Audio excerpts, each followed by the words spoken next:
Hello, Jason Piskey here again with Reef Point Realty, and I wanted to talk to you today about something that we've been seeing quite a bit this year in 2021, which is an appraisal gap. And I just want to talk about that. So what is an appraisal gap? Well, when buyers are going out and trying to buy a home in today's market, it's a very strong seller's market.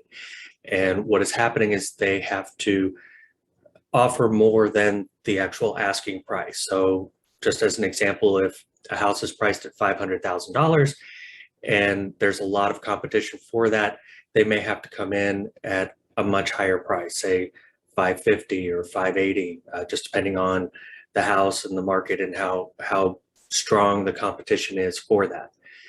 And where the challenge is that they've offered, let's say they offered $550,000 for a $500,000 priced house. And we get into the negotiations, their offer is accepted, and we start doing our due diligence. And the lender comes back and requests an appraisal of the home. And so an appraiser comes out and they're objective. They're not on the side of the seller, they're not on the side of the buyer. They literally represent the bank to make sure that the house that you're buying is worth the amount that they're loaning for you. And they may come back and say, based off of my research and recent sales in the area, the house is really only worth $525,000. Now you've got what's called an appraisal gap. You have to figure out what to do with that extra $25,000 that you offered $550 as a buyer, and the seller is expecting $550, but the bank is only going to loan $525,000. So in this market, with it being such a strong seller's market, the sellers will ask the buyer to cover all of it.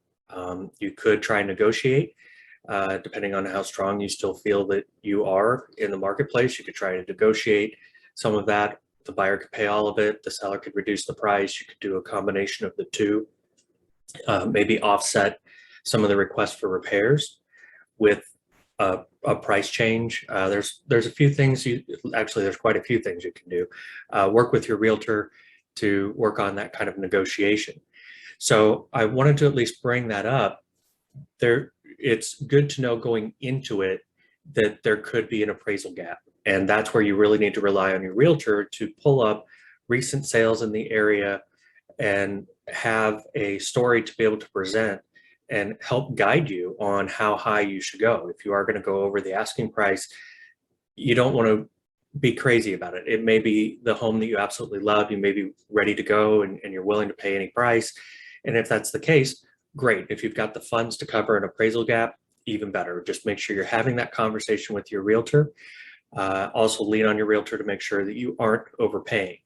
And there's a difference between overpaying and value. I'll get into that on another video, but just be aware that the appraisal gap is real. It's happening not just in San Diego where I am, but all across the country. And it happens whenever there's a fast increase in prices. It can't keep up. So just be prepared and be ready, and you'll go out there and you'll get that new home that you've always wanted. And if you have any questions for me, feel free to reach out. Again, my name is Jason Piskey. I'm with Reef Point Realty, and I thank you for your time.